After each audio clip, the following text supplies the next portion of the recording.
semuanya, perkenalkan kami dari kelompok 10. Kali ini kami akan menjelaskan materi tentang lokasi pertanian. Sebelum memulai materi ini, saya akan memperkenalkan anggota kelompok ini. Yang pertama, Saya Opa Syuhada. saya Cynthia Izati. Saya Valencia Artaunandamani. Saya Sabai Krimah. Oke, mari kita mulai penjelasannya ya. Di sini bersama saya Aufa Syuhada, saya ingin menyampaikan tentang materi yaitu teori lokasi.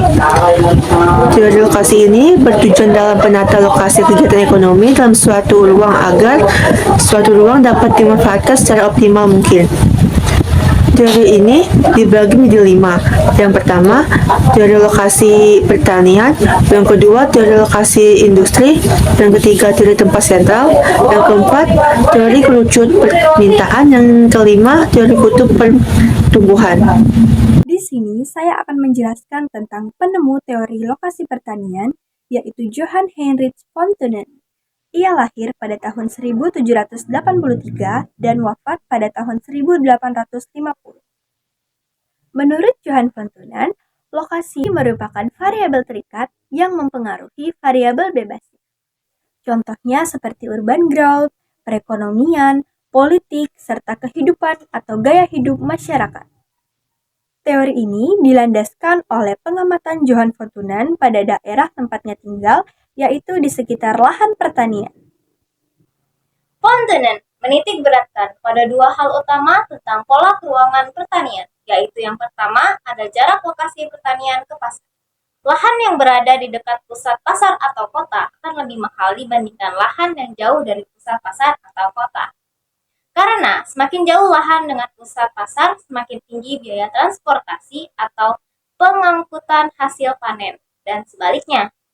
Dan yang kedua, sifat produk pertanian atau keawetan harga dan beban angkut.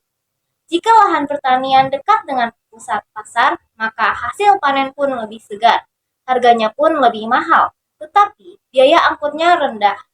Jika lahan pertanian jauh dari pusat pasar, maka keawetan hasil panen pun menurun. Harganya pun lebih murah, tetapi biaya angkutnya lebih mahal. Ada model penggunaan lahan teori von Thunen. Yang pertama, ada suatu paling mendekati kota atau pasar yang diusahakan tanaman yang mudah rusak atau highly perishable seperti sayuran, kentang, dan bisa dibilang free cash cropping. Yang kedua, ada zona hutan dengan hasil kayu prosetting. Yang ketiga, ada zona yang menghasilkan biji-bijian seperti gandum dengan hasil yang relatif tahan lama dan ongkos transportasi murah.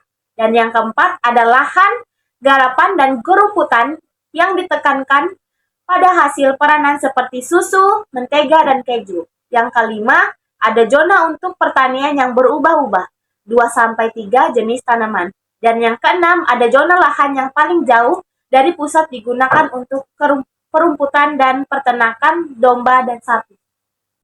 Sekian penjelasan dari kelompok kami. Bila ada kesalahan, mohon dimaafkan. Dadah! Terima kasih.